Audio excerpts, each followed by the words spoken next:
വെറും 3 ചേരുവ ഉപയോഗിച്ച് വളരെ എളുപ്പത്തിൽ തയ്യാറാക്കിയെടുക്കാൻ വേണ്ടി പറ്റുന്ന വായിലിട്ടാൽ അലിഞ്ഞിറങ്ങുന്ന ഒരു മധുരത്തിന്റെ റെസിപ്പിയുമായിട്ടാണ് ഇന്ന് ഞാൻ വന്നിരിക്കുന്നത്.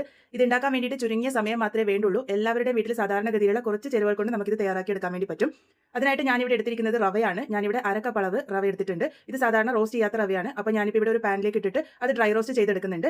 ലോ ഫ്ലെയിമിൽ വെച്ചിട്ട് നമുക്കിത് റോസ്റ്റ് ചെയ്തെടുക്കാം. നല്ല ചൂടാകുന്നത് വരെ മാത്രം റോസ്റ്റ് ചെയ്താൽ മതി. കളറൊന്നും ഒരുപാട് മാറി വരാനൊന്നും നിൽക്കേണ്ട ആവശ്യമില്ല. നിങ്ങൾ റോസ്റ്റ് ചെയ്ത റവയാണ് എടുക്കുന്നുണ്ടെങ്കിൽ ഒന്ന് ചെറുതാക്കി ചൂടാക്കി എടുത്താൽ മാത്രം മതി. അപ്പോൾ ഇതിപ്പോൾ പാകത്തിന് റോസ്റ്റ് ആയിട്ട് വന്നിട്ടുണ്ട്. ഇത് ഞാനിപ്പോൾ ഒരു ബൗളിലേക്ക് മാറ്റിയിട്ടുണ്ട്. ഇതിലേക്ക് നമുക്ക് ചേർക്കേണ്ടത് പാലാണ്. ഞാനിപ്പോൾ ഇവിടെ 1/4 കപ്പ് അളവ് പാലാണ് ചേർത്ത് കൊടുത്തിരിക്കുന്നത്. ചൂടായിട്ടുള്ള പാലാണ് ഞാനിവിടെ ചേർത്ത് കൊടുത്തിരിക്കുന്നത്. ഒരുപാട് ചൂടായിട്ടുള്ളതല്ല, ഒരു ചെറു ചൂടോട് കൂടിയിട്ട് ചേർത്ത് കൊടുത്തിട്ടുണ്ട്. എന്നിട്ട് ഞാനിതിപ്പോൾ ഒന്ന് ഇളക്കി യോജിപ്പിച്ച് കൊടുത്തിട്ടുണ്ട്. ഇതൊരു 5 മിനിറ്റ് നേരത്തേക്ക് നമുക്ക് റെസ്റ്റ് ചെയ്യാൻ വേണ്ടി വെക്കാം. റവ നല്ലപോലെ സോക്ക് ആയിട്ട് വന്നോളും നമ്മുടെ പാലിൽ. അപ്പോൾ ഇതുപോലെ ഒന്ന് ഇളക്കി യോജിപ്പിച്ചിട്ട് ഞാനിപ്പോൾ ഇതൊരു 5 മിനിറ്റ് നേരത്തേക്ക് സോക്ക് ചെയ്യാൻ വേണ്ടി വെച്ചിട്ടുണ്ട്.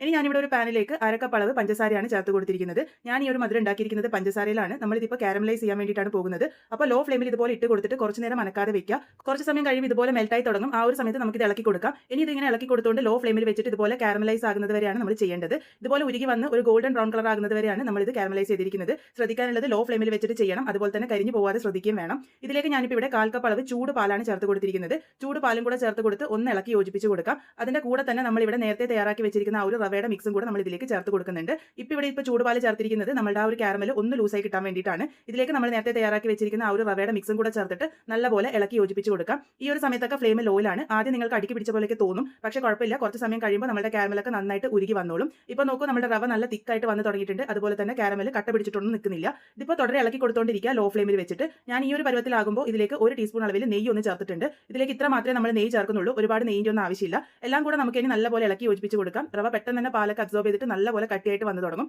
ഇപ്പോൾ തന്നെ കാണുമ്പോൾ നിങ്ങൾക്ക് മനസ്സിലാവുന്നത് നല്ല കട്ടിയായിട്ട് വന്നിട്ടുണ്ട്.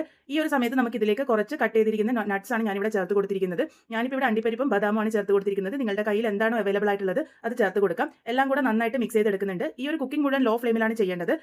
ഇനി ഇതിലേക്ക് ഏറ്റവും അവസാനമായിട്ട് 1/4 ടീസ്പൂൺ അളവിൽ ഏലക്കാപ്പൊടി കൂടെ ചേർത്ത് കൊടുക്കുന്നുണ്ട്. ഏലക്കാപ്പൊടി നമ്മൾ എപ്പോഴും അവസാനമാണ് ചേർത്ത് കൊടുക്കുക. നല്ലൊരു ഫ്ലേവറിന് വേണ്ടിയിട്ടാണ് ചേർത്ത് കൊടുത്തിരിക്കുന്നത്. ഇതുപോലെ കട്ടിയായിട്ട് വരുന്ന ആ ഒരു സമയം വരെയാണ് നമ്മൾ ഇത് കുക്ക് ചെയ്തെടുക്കേണ്ടത്. നല്ലപോലെ സ്ട്രക്ചറൊക്കെ ഹോൾഡ് ചെയ്ത് തുടങ്ങും. ഇതിപ്പോൾ പാകത്തിന് റെഡി ആയിട്ടുണ്ട്. ഞാൻ ഇതൊരു പാത്രത്തിലേക്ക് മാറ്റിയിട്ടുണ്ട്. ഇതിന്റെ ചൂടൊക്കെ ഒന്ന് ചെറുതായിട്ട് ആറി വരട്ടെ. ആ ഒരു സമയത്തേക്ക് നമുക്കിതൊന്ന് മാറ്റി വെക്കാം.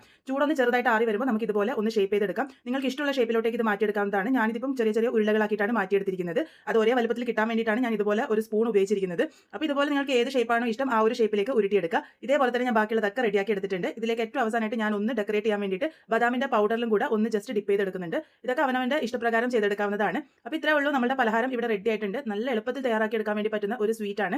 അതിഥികളൊക്കെ വരുമ്പോൾ നമുക്ക് ചുരുങ്ങിയ സമയം കൊണ്ട് തയ്യാറാക്കി എടുക്കാൻ വേണ്ടി പറ്റും. എല്ലാവരും ട്രൈ ചെയ്യുക, ഫീഡ്ബാക്സ് ഒക്കെ പറയുക. വീണ്ടും ഒരു നല്ല റെസിപ്പിയുമായി വളരെ പെട്ടെന്ന് തന്നെ കാണാം.